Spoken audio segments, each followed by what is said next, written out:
ምላሽና ማብራሪያ እንዲያቀርቡ ለክቡር ጠቅላይ ሚኒስትር እድል ሰጣለሁ። አመሰግናለሁ። የተከበሩ አፈ ጉባኤ፣ እንዲሁም የተከበራችሁ የምክር ቤት አባላት፣ ላለፉት 6 ወራት ኢትዮጵያ ያስገኘቻቸውን አጠቃላይ ውጤቶች፣ የገጠሟትን ፈተናዎች፣ ከነዚያም ፈተና ልትወጣ የምታስብበትን መንገድ በጋራ ለሰጣችሁት አመራር ለተገኘው ውጤት ከፍ ያለ ምስጋና እያቀረብኩ ለተነሱ ጥያቄዎች መጠነኛ ማብራሪያ ለመስጠት እሞክራለሁ። በመጀመሪያ ኢኮኖሚክ ጉዳዮችን በሚመለከት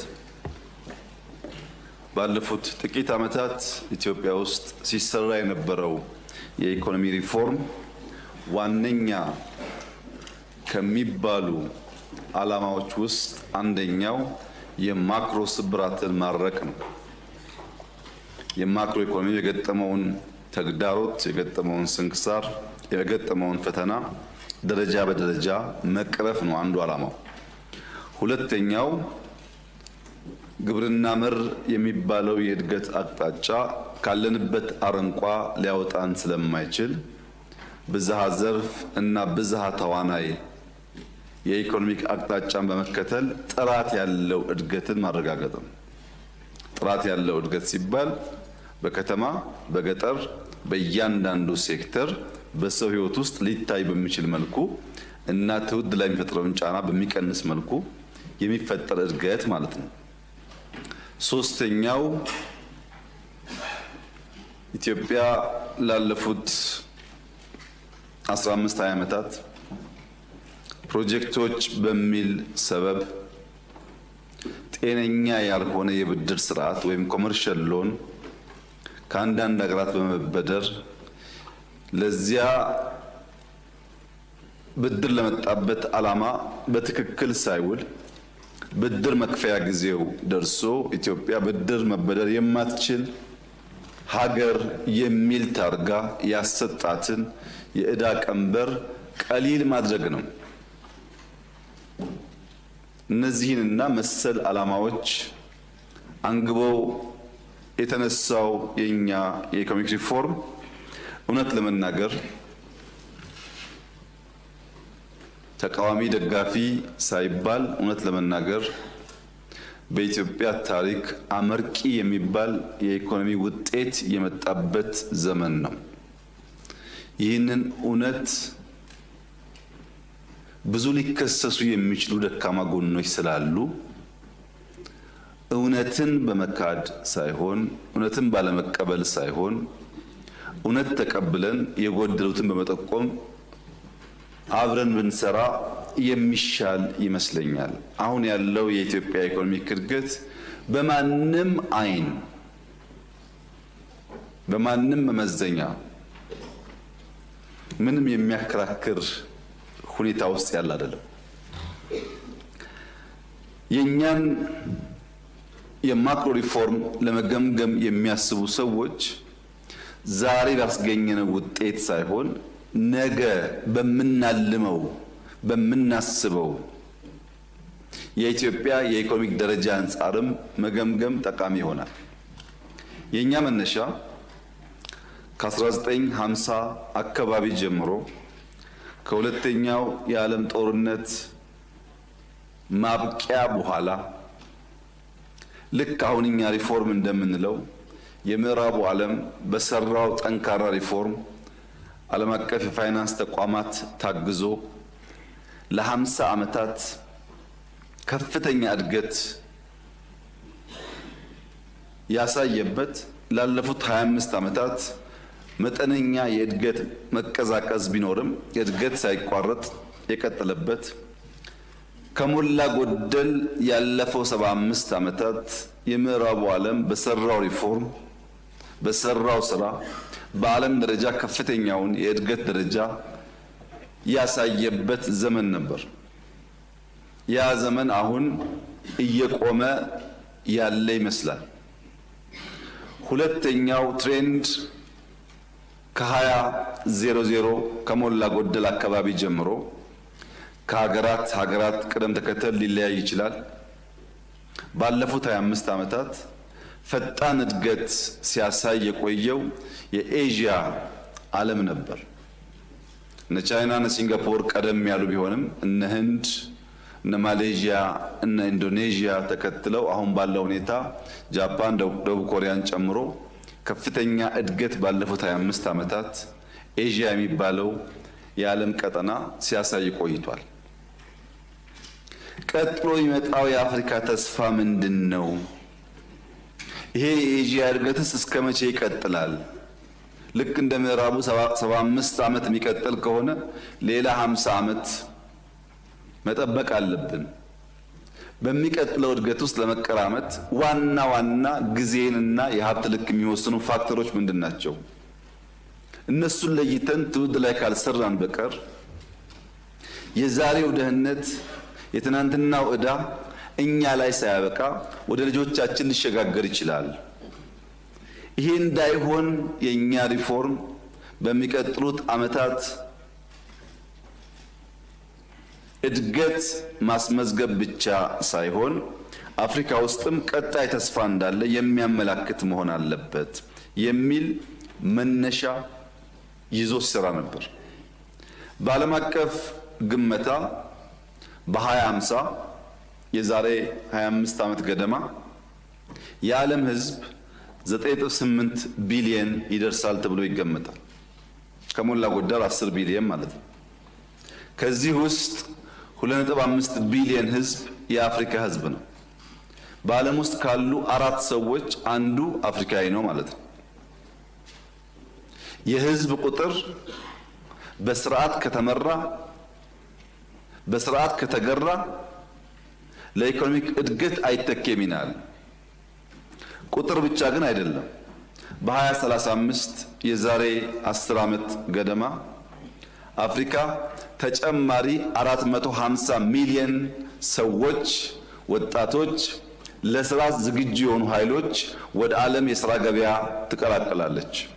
አሁን ካለው ጋር ሲደመር 1.1 ቢሊዮን የሚጠጋ ወጣት አፍሪካዊ ማልማት መስራት የሚችል ይሆናል።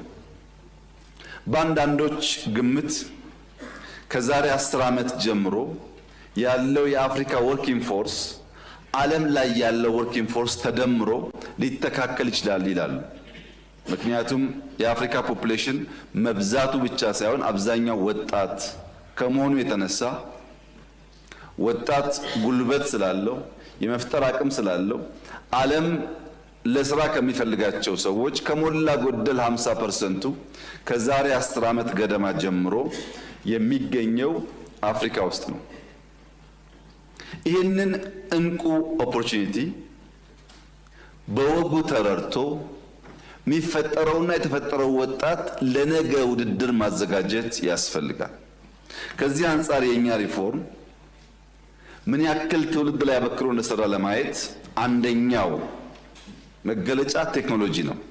ከአምስቱ ብዝሃ ዘርፎች የእድገት ምሰሶዎች አንደኛው ቴክኖሎጂ የሆነበት ዋናው ምክንያት ያለመመድ ዛሬ ውጤቱን በበቂ ደረጃ ባናይም ለትውልድ ነገ ካለው ፋይዳ አንጻር ከዚህ አንጻር ኤአይ መውሰድ ይቻላል። ሁላችሁም እንደምታስታውሱት የዛሬ 5-6 ዓመት ገደማ ኢትዮጵያ የኤአይ ኢንስቲትዩት ስታቋቁም አንድም አፍሪካ ሀገር በተቋም ደረጃ ኤአይ የፈጠረ አልነበረም። በሌላውም ዓለም ቢሆን በፕራይቬት ሴክተር ከሚነገረው ውጭ የመንግስታት ዋነኛ አጀንዳ አልነበረም። አሁን እንደሚነገረው አይደለም። ከዚህ ቀደም እንዳነሳሁት ምናልባት ከጥቂት ወራት 6-7 ወራት በኋላ የሚደርሰው ዩኒቨርሲቲ የኤአይ ዩኒቨርሲቲ ከዓለም ሁለተኛው ነው። በዓለም ላይ እስካሁን አንድ ብቻ ነው ኤአይ ዩኒቨርሲቲ ያለው። ባለፉት ዓመት ተኩል ገደማ ጀምሮ የግንባታ ስራው ሲሰራ ቆይቶ በመጠናቀቅ ላይ ያለን ዩኒቨርሲቲው በሚቀጥሉ 6-7 ማክሲመም 1 ዓመት ውስጥ ስራ ይጀምራል።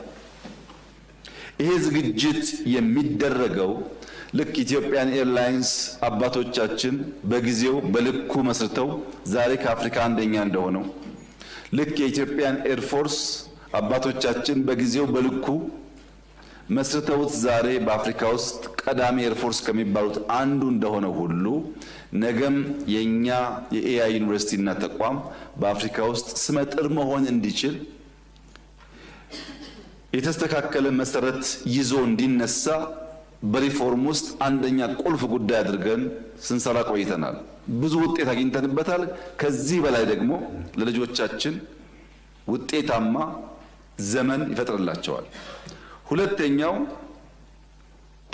በእናንተም ጥያቄ እንደተነሳው ማተኮር ያለብን ዩኒቨርሲቲ ላይ አይደለም። ማተኮር ያለብን ኤርሊ ቻይልድ ኤጁኬሽን ላይ ነው። ታዳጊዎች ላይ አበክረን ብንሰራ የዛሬ 20-25 ዓመት ሊወዳደር የሚችል ትውልድ ይፈጠራል። አሁን የምናደርገው ኢንቨስትመንት ሮንግ ቦታ ነው።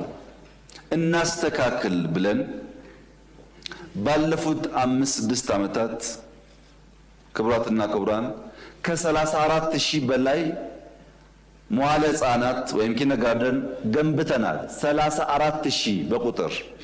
ዛሬ ኢትዮጵያ ውስጥ ከ4 ሚሊዮን በላይ ሕፃናት በየሰፈራቸው በመዋለ ሕፃናት ይማራሉ። የኢትዮጵያ ተስፋ እነሱ ናቸው። ከጠዋት ከጅምሩ ከመሰረቱ ያስተማርናቸው ያዘጋጀናቸው ልጆች በነገው ዓለም ውስጥ ሊወዳደሩ የሚችሉ ስለሚሆኑ ከዚሁ ጋር የሚያያዘው የስኪል ዴቨሎፕመንት ነው። ለምሳሌ 5 ሚሊዮን ኮደርስ የሚለው ኢኒሼቲቭ አሁን 3 ሚሊዮን ገደማ ደርሷል። እንዴት የተከበረ ምክር ቤት የሚያየው 3 ሚሊዮን ኮደርስ ኢትዮጵያ ኢኒሼቲቭ ጀምራ ማዘጋጀቷ የብዙ የአፍሪካ ሀገር ፖፑሌሽን ማለት ነው። በዚህ ዓመት ምናልባት በሚቀጥለው ዓመት 5 ሚሊዮን ከደረስን በጣም ትልቅ ፖፑሌሽን ቴክኖሎጂ የሚጠቀም የተወሰነ አፕሊኬሽን የሚሰራ ፈጠርን ማለት ነው። ስኪልና እንደዚህ ያሉ ኢኒሼቲቮች ትውልድ ላይ በቅጡ ከተሰሩ ነገ ባለው ውድድር ውስጥ ኢትዮጵያ ተገቢ ቦታዋን ትይዛለች ተብሎ ይታሰባል። ሶስተኛው ክሪቲካል ነገር የተከበረው ምክር ቤት እንዲገነዘብ የምፈልገው በ2050 አብዛኛው አፍሪካዊ አብዛኛው የዓለም ሕዝብ የተቀረው እንኳን ገስግሷል፣ የቀረነው እኛንን ከተሜ ይሆናል። ከተሜነት ይስፋፋል። ይህ አይቀሬ ጉዳይ ነው። በኢትዮጵያ በከተሜነት ግንባታ በኮሪደር ልማት እየመጣ ያለው ለውጥ የማይታየው አንድ ዜጋ ካለ ያሳዝናል። አዲስ አበባ ብቻ አይደለም፣ በመላ ሀገሪቱ እንቅስቃሴው አለ። ስንጀምር ምናል ሃምብል ቢግኒንግ ነው። ከቢሮ እንጀምራለን፣ ከግቢ እንጀምራለን፣ ከአዲስ አበባ እያል እናሰፋለን ብለናል። በገባነው ቃል መሰረት ከቢሮ የጀመርነው ስራ አሁን ብዙ ከተሞችን ነክቷል። ለምን? በየከተማው በእቅድ በፕላን የሚመራ የሚሰራ የሚኖርበት ከባቢ ካልፈጠርን በቀር ወደ አንድ ከተማ ሁሉም ሰው ከመጣ ሲጀመርም በቂ ፕላን በቂ ኢንፍራስትራክቸር ስላልነበረው በእንቅርት ላይ ጆሮ ደግፍ እንዲሉ ችግሩን እያባባሰው ስለሚሄድ ትልቅ ፖፑሌሽን ያለው ሀገር ስለሆነ በርከት ያሉ ከተሞች መፍጠር ከተሜነት እየተፈጠረ ሲሄድ በከተማ ውስጥ ጤናማ ህይወት መኖር የሚችሉ አካባቢያቸውን የሚወዱ በሰላም ወጥተው የሚገቡ በቂ ሰርቪስ የሚያገኙ ዜጎች ይበራከታሉ ማለት ነው። አራተኛው ክሪቲካል ጉዳይ በምዕራቡም በኋላ በኤዥያውም እድገት አንዱ ዓለም ሊማርበት የሚገባው ችግር የተፈጠረው እድገት ኢንቫይሮንመንትን እየበከለ እየጎዳ የመጣ እድገት ነው።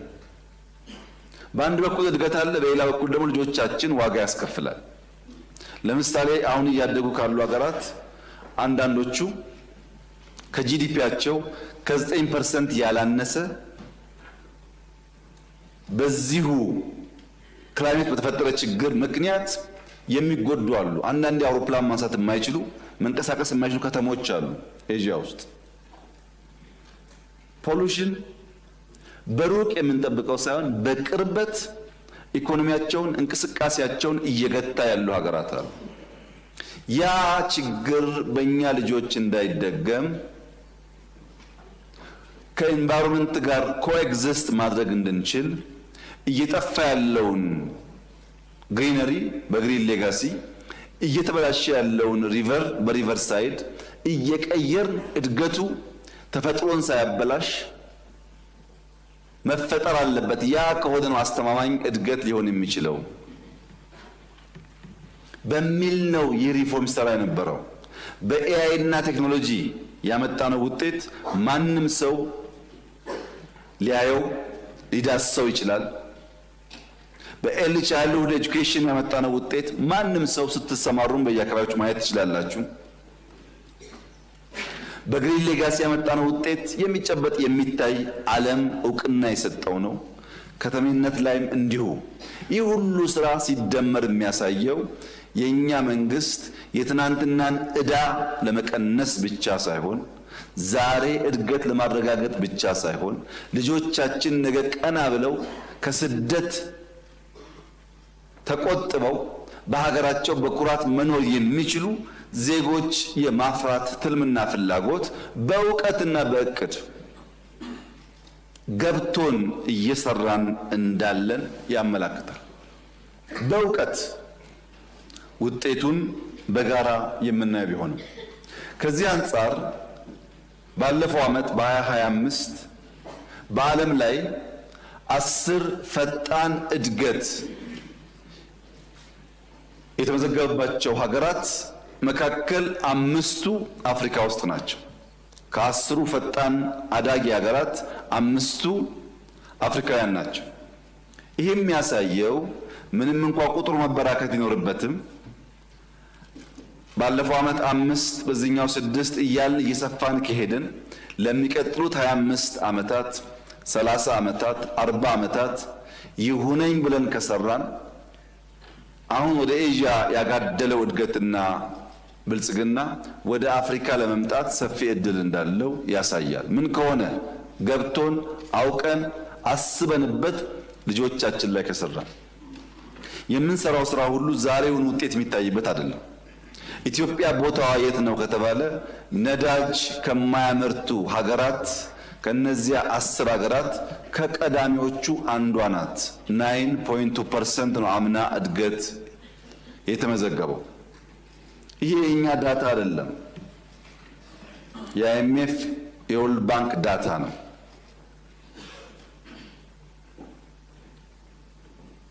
አምና የተመዘገበው እድገት ብቻ ሳይሆን ዘንድሮ በ2026 እንደ አይኤምኤፍ ፕሬዲክሽን ከሆነ አፍሪካ በሞደርን ሂስትሪ ለመጀመሪያ ጊዜ ከኤዥያ የላቀ እድገት በአፍሪካ ሊመዘገብ እንደሚችል አይኤምኤፍ ተንብዮአል። በጂዲፒ ያለው ግሮዝ የአፍሪካ በ2026 ከኤዥያ ካለው እድገት በታሪክ ለመጀመሪያ ጊዜ የተሻለ እንደሚሆን ገምቷል። ይህ አጠቃላይ ጂዲፒ ሳይዙን ሳይሆን ካለው ሳይዝ ያለው እድገት ማለት ነው። ሳይዙ ረጅም ጊዜ ይፈልጋል እዛ ለመድረስ። የኢትዮጵያን ብንወስድ በዚህ ዓመት የነበረን እቅድ እና ለፓርላማው ያስገባ ነው 9.2% እድገት እናመጣለን ብለን ነበር። ነገር ግን በ6 ወር ያመጣነው ውጤት ገምግመን ከዚያ በላይ ማደግ ስለምንችል ወደ 10.2 እናሻሽለው ነው ያልነው። ኦሪጂናል እቅዳችን 10 አልነበረም። አይኤምኤፍ ምን አለ? የኛ ኦሪጂናል እቅድ 9.2 ነው። አይኤምኤፍ የኢትዮጵያ እድገት የ2026 9.3% ይሆናል ብሎ ተንብዮአል። ኦሪጂናል ካቀር ነው በ0.1% የተሻለ ማለት ነው። አሁን ካሰብነው 10.2 ደግሞ ከ1% በታች በእኛና በአይኤምኤፍ መካከል የትንበያ ልዩነት አለ። የተከበረው ምክር ቤት ላለፉት 20-30 ዓመታት ኢትዮጵያ አድጋለው ብላ ያስቀመጠቻቸውን ትንበያና የአይኤምኤፍን የ20 ዓመታት ከኢትዮጵያ እድገት ትንበያ ጋር ያለውን ልዩነት መለስ ብሎ ማየት ይችላል። ሚኒመም 2% ዲፍረንስ ነበር። ሚኒመም አንድም ጊዜ ከ1% ያነሰ ትንበያ በእኛና በአይኤምኤፍ መካከል በታሪክ ውስጥ ኖሮ አያውቅም። ሁሌም 2 እና ከዛ በላይ በትንበያ ዲፍረንሶች ነበሩ። ዘንድሮ ግን ከ1% በታች ነው በትንበያ እንኳን የምንለያየው። ይሄ ብቻ አይደለም። በቅርቡ በነበረው የቦርድ ግምገማ በኢትዮጵያ የተካሄደው ሪፎርም ከሚጠበቀው የላቀ ውጤት ያስገኘ ይበል ይጠንክር የሚባል ብሎ በይፋ ሪፖርት አውጥቷል። ይሄም በየዌብሳይቱ የሚገኝ ስለሆነ የተከበረው ምክር ቤት ማየት ይችላል። የጋራ ሪፖርታችንን ሪፎርሙ ያጠነጠነበት ያተኮረበት ዋናው ኤሪያ አንደኛ ናሽናል ባንክ በመንግስት ብቻ ሳይሆን በፋይናንሻል ሴክተር ብቻ ሳይሆን በሌሎች ፓርትነሮችና ኢትዮጵያ ውስጥ ኢንቨስት ማድረግ በሚፈልጉ ኃይሎች የሚታመን ነፃ ጠንካራ ተቋም እናድርገው የሚል የሪፎርሙ አንዱ እምብርት ነው። ሁለተኛ የፋይናንሻል ሴክተር አጠቃላይ በኢኮኖሚ ያላቸው ሚና አነስተኛ ስለሆነ በጥቂት ሰዎች ዙሪያ የሚሽከረከር ስለሆነ ፋይናንሻል ዲፕሪንግ ለማረጋገጥ ቴክኖሎጂ የሚጠቀሙ አሰራራቸው የዘመነ የፋይናንሻል ሴክተሩ ሰፋ ያለን ኤሪያ የሚሸፍን ፋይናንሻል ኢንክሉዥን የሚያረጋግጥ እናድርገው ነው። ሶስተኛው ብዙ ኢንቨስትመንት ላይ መዋል ሲገባቸው ኢንቨስት የማይደረጉ ሀብቶች ስላሉ የስቶክ ማርኬት ስርዓት ፈጥረን በኢትዮጵያ ውስጥ ከኢንቨስትመንት ውጭ የሆኑ ሀብቶች ወደ ስቶክ ማርኬት እንዲገቡ በማድረግ ደረጃ በደረጃ ደግሞ የውጭ ባለሀብቶችን በስቶክ ማርኬት አማካኝነት ሀብታቸውን ወደ ኢትዮጵያ እንዲያፈሱ ማድረግ አለብን ነው። በሶስቱም የተሟላ ደረጃ ደርሷል ባይባልም አመርቂ ውጤት እየመጣ ይገኛል። የማክሮ ሪፎርሙ ከፍተኛ ድፍረት የተሞላበት በነበርንበት አጠቃላይ ስብራት ውስጥ ለማድረግ ብዙ ወደ ኋላ የሚይዙ ጉዳዮች የነበሩት ቢሆንም መንግስታችን ከትውልድ ባለው ጉድኝትና ከፍተኛ መሻት በድፍረት ገብቶበት አመርቂ ውጤት በሁሉም መስክ መጥቷል። በሁሉም መስክ ይሄን ዘርዘር አድርጎ 10.2% እድገት ኢትዮጵያ ውስጥ ይመጣል ወይ አይመጣም የሚለውን ለማየት በተወሰነ ደረጃ ሴክተሮች እንመልከት። ሴክተሮች ስናይ የእነሱን እድገት ደምረን አግሪጌት ውጤቱ ነው አጠቃላይ ጂዲፒ ላይ የሚንጸባረቀው። እያንዳንዱ ሴክተር እያደገ ከሆነ እያደገ ያለበት ሬት ከታየ ሲሰናሰል በኢትዮጵያ ውስጥ ያለውን እድገት በተሟላ ደረጃ ለማሳካት ያስችላል ማለት ነው። በማክሮ ብቻ ሳይሆን በሴክተር ሌቭል ግብርና የዚህ ዓመት እቅዳችን እንደምታስታውሱት 7.3% እድገት እናረጋግጣለን። ቢያንስ 1.3 ቢሊዮን ኩንታል ምርት እናመርታለን የሚል እቅድ ነበረን። የዓመቱ እቅዳችን ይሄ ነው።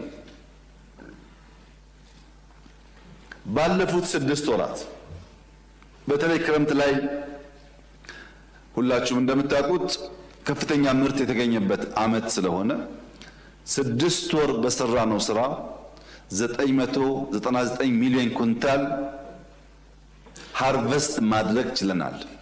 ይሄ ከእቅዳችን ከዓመቱ እቅዳችን 78%ን ይሸፍናል። በተለይም በሰብል ሆርቲካልቸር እና በጥጥ 79% የዓመት እቅዳችንን በ6 ወር መሸፈን ተችሏል። በሚቀጥሉ 6 ወራት ያን አጠናክረን ከቀጠል ካሰብነው በላይ ማሳካት እንደሚቻል መገመት አያዳግትም። ነገር ግን ባለፈው የተሳካው እንዳለ ይሳካል ማለት ስላልሆነ ግምቱን በተቻለ መጠን ኮንሰርቫቲቭ ሆኖ ማየት አስፈላጊ ይሆናል። ይሄ እድገት እንዴት መጣ ያላችሁ እንደሆነ ምናልባት በቅርቡ የፕላን ሚኒስቴር ለሁላችንም ይፋ የሚያደርገው አዲስ ሴንሰስ በብዙ ዘርፎች እያደረገ ይገኛል። 88,000 የሚጠጉ ኢትዮጵያውያን በ19,600 በላይ ቀበሌዎች በማሰማራት በሃውስሆልድ ሌቭል ዳታ ኮሌክት እያደረጉ ነው። ያ ዳታ አናላይዝ ተደርጎ ሲወጣ በጣም በርካታ አዳዲስ መረጃዎች እንደምናገኝ ይጠበቃል።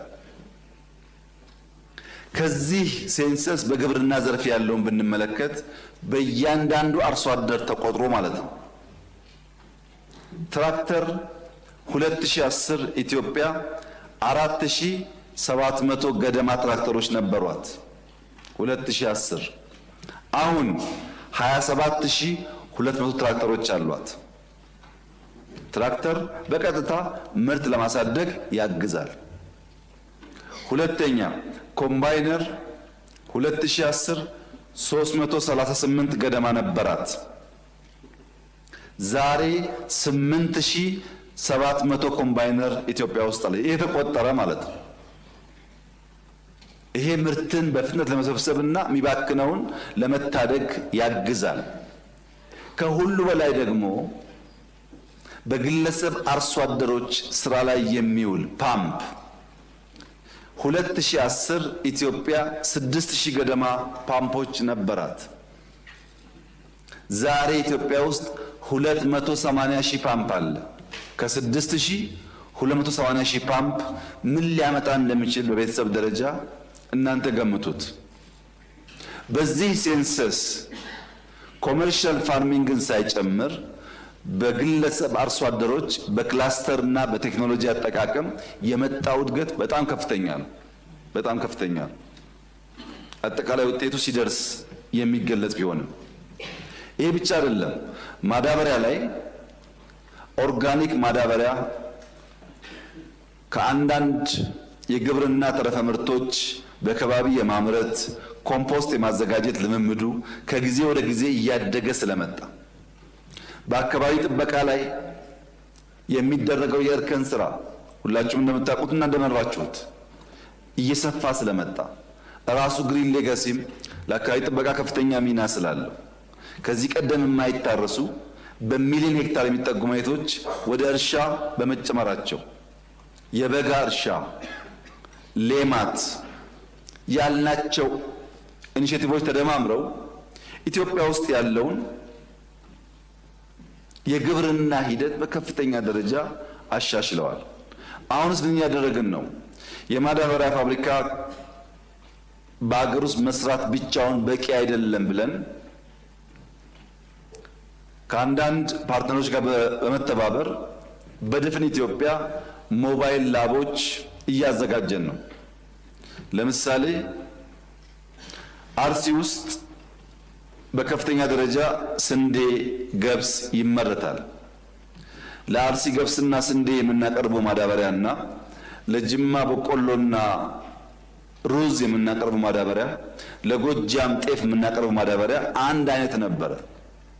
መሬቱ ይለያያል፣ ምርቱ ይለያያል። የምንገዛው የምታውቁት ማዳበሪያ ነው። ይሄ አያዋጣም።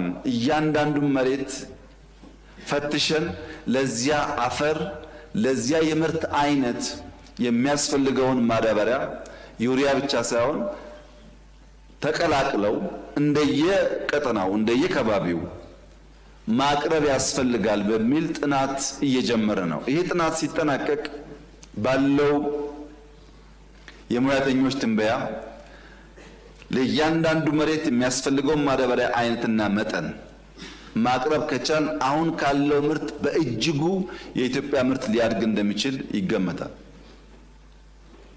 ዘርፈ ብዙ ስራዎች፣ ድምር ስራዎች ተሰርተው ነው ግብርና 7.3 ብቻ ሳይሆን ከዚያ በላይ እድገት ሊያረጋግጥ ይችላል ተብሎ የሚታሰበው። በግሪን ሌጋሲ ተሳትፋቸዋል፣ በሌማት ተሳትፋቸዋል፣ በአካባቢ ጥበቃ ተሳትፋቸዋል። በየሄዳችሁበት በግብርና ወቅት ማህበረሰቡን አግዛችኋል። በየመንደራችሁ ምን አይነት ለውጥ እንደመጣ እየመጣ እንዳል ታውቃላችሁ። ከዚህ በላይ መሆን የለበትም ወይ? አለበት። ከዚህ በላይ ልንሰራ ይገባም ወይ? ይገባል። ሳንኩራራ በርትተን አሁንም ምርታማነት ማደግ አለበት። ያ ምርታማነት እንዲያድግ ግን የመጣውን ውጤት በመካድ መሆን የለበትም። አመርቂ ውጤት በየትኛውም ዘመን ታይቶ የማያውቅ ውጤት ታይቷል። ይሄን ማስቀጠል ማስፋት ያስፈልጋል ከተባለ እስማማለሁ። ይህንን ግን ውጤት ማናናቅ በጣም ከባድ ነው። ስንዴ ኢምፖርት የምታደርግ ሀገር ያን ማቆም መቻሏን ማናናቅ በጣም ከባድ ነው። $700,000 በአመት ኤክስፖርት ቡና የምታደርግ ሀገር $2.5 ቢሊዮን ገደማ እያደረገች የቡና ምርት የለም ብሎ ማሰብ ተገቢ አይመስለኝም።